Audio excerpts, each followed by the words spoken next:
Welcome back. In this video, we are going to look at how to use moving averages. Now this tool can be used in multiple ways.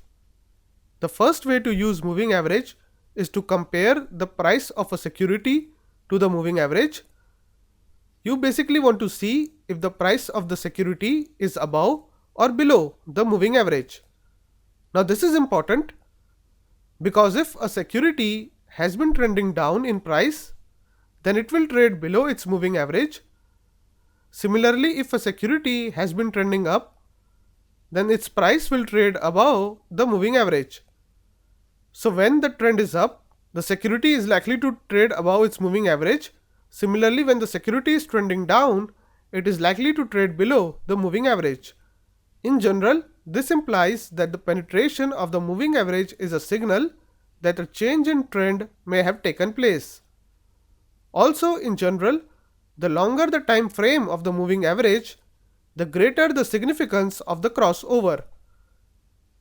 The second way moving averages are helpful is that the moving average themselves can act as important support and resistance zone. Now this is reasonable to expect if you understand the significance of prices crossing the moving average.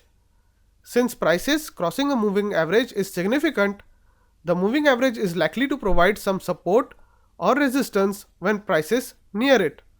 So for example, if you look at this price chart, you see that how when the prices went far away from the moving average and then reverted back to it, then the moving average levels act as resistance to this move.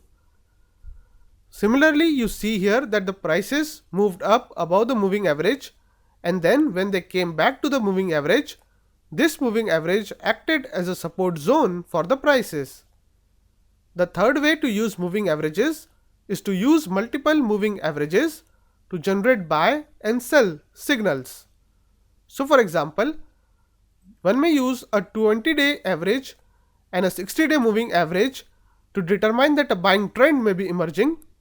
Since 60-day moving average uses more data points, it is the smoother and less volatile moving average compared to the 20-day moving average. This is simply because 60-day moving average uses more data points, and so any one extreme data point is less likely to skew its value. You can mathematically understand this by seeing that in case of simple moving average, the weight of each data point for a 60-day moving average is 1 divided by 60, while the weight for each data point in case of a 20-day moving average is 1 by 20. In general, you can assume that the more the number of periods, the less volatile and more smooth the moving average line is. Investors often use moving average crossovers as a buy or sell signal. When a short-term moving average crosses a long-term moving average from below it, then this movement is considered bullish. So for example, here the 20-day moving average crossed the 60-day moving average from below it, and this signal is considered bullish. This movement is referred to as the golden cross. The inverse of this is also true. So for example, if the 20-day moving average crosses the 60-day moving average from above it, then it is considered a bearish movement, and this movement is referred to as the death cross.